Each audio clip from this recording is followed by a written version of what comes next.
मालाकंड के पहाड़ी इलाके फटी शाह कोट में सीटीडी और दहशतगर्दों के माबैन झड़प में 4 दहशतगर्द मारे गए। दहशतगर्द कत्ल और भत्ते की बेशतर वारदातों में मतलूब थे।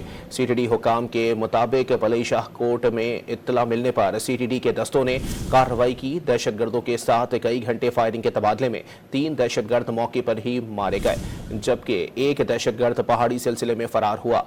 जुल्फकोट के मकाम पर फोर्सेस के साथ झड़प में चौथा दहशतगर्द भी मारा गया।